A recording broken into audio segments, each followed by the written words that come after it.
প্রিয় দর্শক, আজ আমরা চীনের কাহিনী শুনব। কান খাড়া করে শুনবেন, কারণ চীনের কাহিনী শুনতে শুনতে চোখ বড় বড় হয়ে উঠবে। বিস্ময়ে ভাববেন, সর্বনাশ, এত কিছু তো জানতামই না। তাহলে আসেন ঢুকে পড়ি চীনের ভয়ঙ্কর ড্রাগনের আগুনের মুখে। চীন একটি ৯৬ লাখ বর্গ কিলোমিটারের বিশাল দেশ। এর রয়েছে ১৪টি দেশের সঙ্গে ২২,০০০ কিলোমিটার সরাসরি সীমানা। দেশগুলি হল Kyrgyzstan, Tajikistan, Russia, Mongolia, Kazakhstan, Afghanistan, Pakistan, Bharat, Nepal, Bhutan, Myanmar, Laos এবং উত্তর কোরিয়া। চীনের রয়েছে ১৮,০০০ কিলোমিটার উপকূলীয় অঞ্চল, যার সঙ্গে জলপথে সরাসরি ৬টি দেশ যুক্ত। এই দেশগুলো হল জাপান, দক্ষিণ কোরিয়া, ফিলিপিন্স, ইন্দোনেশিয়া, ব্রুনেই এবং মালয়েশিয়া। এছাড়াও চীনের নিকট প্রতিবেশী দেশ কম্বোডিয়া, থাইল্যান্ড, সিঙ্গাপুর এবং বাংলাদেশ। আরও একটু দূরে রয়েছে শ্রীলঙ্কা এবং মালদ্বীপ। এই যে এতগুলো দেশের কথা বললাম, দুর্ভাগ্যবশত এর প্রতিটি দেশের ওপর রয়েছে চীনের সেন দৃষ্টি।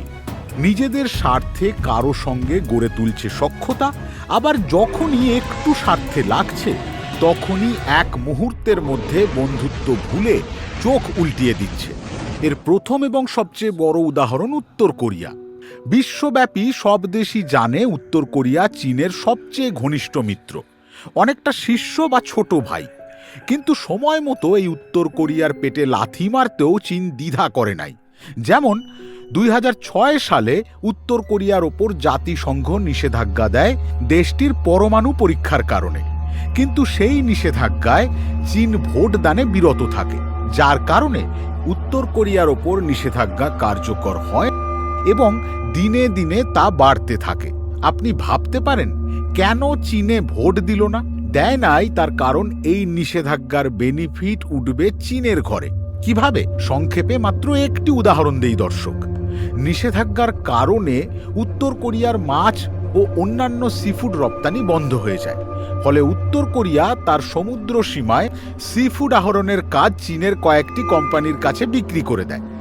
চীনা কোম্পানিগুলো ওই সমুদ্র সীমায় ডার্ক শিপ দিয়ে মাছ এবং অন্যান্য সমুদ্র সম্পদ আহরণ করে থাকে।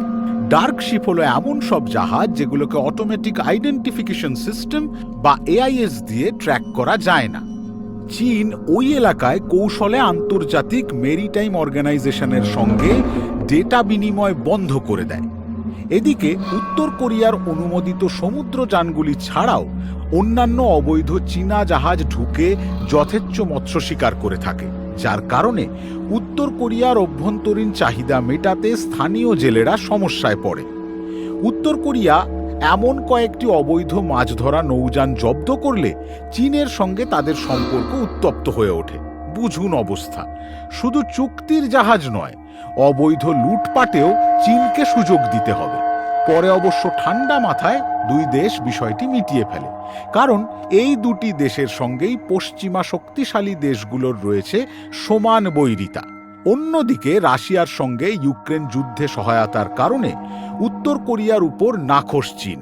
যদিও চীন নিজেও ইউক্রেন যুদ্ধে রাশিয়ারই সমর্থক, কিন্তু উত্তর কোরিয়ার এই রাশিয়ার সঙ্গে সম্পর্ক চীনের দৃষ্টিতে এমন যে তুই থাকবি আমার তাবেদার হয়ে, নিজে কেন রাশিয়ার সঙ্গে গভীর সম্পর্ক গড়ে তুলবি? দর্শক, ২০১২ সালে শি জিনপিং ক্ষমতায় আসার পর চীনের পররাষ্ট্র নীতিতে ব্যাপক পরিবর্তন আসে।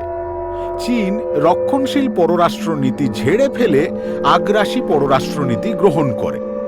শি জিন ক্ষমতায় আসার পর তিনি ক্ষমতার কেন্দ্রবিন্দুতে পরিণত হন এবং প্রতিবেশী দেশগুলোর প্রতি আরও নজরদারি শুরু করেন। বিশেষ করে বেল্ট অ্যান্ড রোড ইনিশিয়েটিভ বা বিআরআইকে তিনি চীনা ডিপ্লোমেসির কৌশল হিসেবে ব্যবহার করতে শুরু করেন। চীনের আগ্রাসী পররাষ্ট্র নীতির বেনিফিশিয়ারি চীনের পিপলস লিবারেশন আর্মি বা পিএলএ। পিএলএ জাতীয় সেনাবাহিনী নয়, এটি কমিউনিস্ট পার্টি অব চায়নার সেনাবাহিনী। সেনাবাহিনী এবং পার্টির সঙ্গে সম্পর্ক থাকার ফলে স্বার্থান্বেষী গোষ্ঠী হিসেবে চীনের পররাষ্ট্র নীতিতে রয়েছে এই পিপলস লিবারেশন আর্মির যথেষ্ট প্রভাব। চীনের আগ্রাসনের অন্য উদাহরণ জাপানের সেনকাকু দ্বীপ। এই নির্জন ছোট্ট দ্বীপটি চীন নামকরণ করেছে দাইয়াও। ঐতিহাসিকভাবে দ্বীপটি ছিল জাপানের দখলে এবং ভৌগোলিকভাবেও এইটি জাপানের নিকটবর্তী, কিন্তু 1970 সালের পর চীন এটির দাবি করতে থাকে। খাড়া পর্বতের মাত্র 4 বর্গ মাইলের এই দ্বীপটিতে গ্যাস ও তেল আছে এমন সংবাদের পরই চীন এটির দাবি করতে থাকে। এটি জাপানের এক্সক্লুসিভ ইকোনমিক জোনের অংশ হওয়া সত্ত্বেও চীন সেখানে কোস্ট গার্ডের নৌযান দিয়ে পাহারা দিচ্ছে। চীনের নৌবাহিনীও টহল দিয়ে হুমকি দিয়ে যাচ্ছে, অর্থাৎ ওই দ্বীপ আমরা চাই। বিষয়টি এখন নির্ভর করছে তাইওয়ানের ভবিষ্যতের ওপর। দর্শক, চীনের আগ্রাসী মনোভাব কেমন একটু বুঝুন। হিমালয় থেকে দক্ষিণ ও পূর্ব চীন সাগর সহ বিশাল এলাকা নিয়ে চীনের মিনিস্ট্রি অফ ন্যাচারাল রিসোর্স একটি কাল্পনিক ম্যাপ প্রকাশ করে তার নাম দিয়েছে স্ট্যান্ডার্ড ম্যাপ। চীনের ওই ম্যাপে এমনকি বিভিন্ন দেশের এক্সক্লুসিভ ইকোনমিক জোনকেও চীনের সার্বভৌম এলাকা বলে দাবি করা হয়েছে। ইতিমধ্যে ওই কাল্পনিক ম্যাপের অংশ হিসেবে ফিলিপাইনের সমুদ্র এলাকায় ঢুকে চীনা নৌবাহিনী ফিলিপাইনের জেলেদের মাছ ধরা, নৌ পরিবহন এবং পণ্যবাহী জাহাজ চলাচলে বাধা দিচ্ছে এবং বিভিন্ন জলকামান ব্যবহার করছে।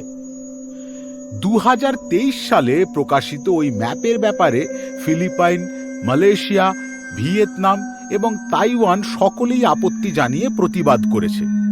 আপাতত আরেকটি উদাহরণ দিয়ে এই এপিসোড শেষ করি। পাকিস্তান তার প্রতিবেশীদের সঙ্গে লড়াই করার উচ্চাকাঙ্ক্ষা নিয়ে চীনের সঙ্গে সম্পর্ক গড়ে তোলে সেই 1951 সালে। চীনকে পাকিস্তান অত্যন্ত গুরুত্বপূর্ণ এবং অপরিহার্য বন্ধু ধরে নিয়ে অর্থনৈতিক ও সামরিক এক বিশাল ঝুঁকি নিয়েছে। শ্রীলঙ্কা, লাওস, জিবুতি, কিরগিজস্তান বা জাম্বিয়ার চাইতেও চীনের কাছে অধিক ঋণের ভারে জড়িয়ে পড়েছে পাকিস্তান। ওই দেশগুলির জিডিপির 10 ভাগের বেশি চীনের ঋণের বোঝা। 2023 সালের হিসাব অনুযায়ী পাকিস্তানের বৈদেশিক ঋণের পরিমাণ $124 বিলিয়ন, যা দেশটির জিডিপির 42%। এর মধ্যে চীনের কাছেই পাকিস্তানের দায় $69 বিলিয়ন। 2026 সালের মধ্যে পাকিস্তানকে বৈদেশিক ঋণ পরিশোধ করতে হবে $77 বিলিয়ন। পাকিস্তান স্বপ্ন দেখছিল গধর বন্দর হবে পাকিস্তানের দুবাই, কিন্তু বাস্তবতা হয়েছে ভিন্ন। পাকিস্তানের গধর বন্দর এবং চায়না পাকিস্তান ইকোনমিক করিডোর চীনের হাতে চলে গেছে। পাকিস্তানের অত্যন্ত গুরুত্বপূর্ণ গধর বন্দর 40 বছরের জন্য চায়না ওভারসিজ পোর্টস হোল্ডিং কোম্পানির কাছে লিজ দিতে হয়েছে। বন্দরের 91% আয় ওই কোম্পানি নিয়ে যাচ্ছে। চীনের এই সকল ঋণ পাকিস্তানকে কোনো সহায়তা তো করেইনি, বরং দেশটির অর্থনীতিকে তলানিতে নিয়ে গেছে। পাকিস্তানের মুদ্রার মান হু হু করে নেমে গিয়েছে, দ্রব্যমূল্য আকাশচুম্বী এবং জনগণের কনজিউমিং পাওয়ার সারা বিশ্বের মধ্যে এখন অন্যতম দুর্বল। পাকিস্তানের সেনাবাহিনীও চীনের কাছ থেকে বিপুল অস্ত্র কিনে এখন চীনের উপর নির্ভরশীল হয়ে পড়েছে। সেটা অনেক বড় কাহিনী, আরেক এপিসোডে বলা যাবে। দর্শক, চীনের এই ঋণের ফাঁদ নিয়ে পাকিস্তানের অর্থনীতিবিদ, সরকারের কিছু আমলা এবং সাধারণ জনগণের মধ্যে চরম হতাশা থাকলেও এখন কারোই মুখ খুলে কিছু বলার উপায় নাই। কারণ প্রকারান্তরে দেশটির অর্থনীতির ভাগ্য নিয়ন্তা হয়ে উঠেছে চীন। এটাই চীনের ডেট ট্র্যাপ বা ঋণের ফাঁদ। পূর্বে উত্তর কোরিয়া এবং পশ্চিমে পাকিস্তান চীনের সবচেয়ে ঘনিষ্ঠ দেশ বলে পরিচিত। এই হচ্ছে দেশ দুটির অবস্থা। তাহলে দীর্ঘকালের বন্ধু নয় এমন প্রতিবেশী ছোট দেশগুলোর সম্পর্ক কতটা ফলদায়ক হবে তা একবার ভেবে দেখেন তো।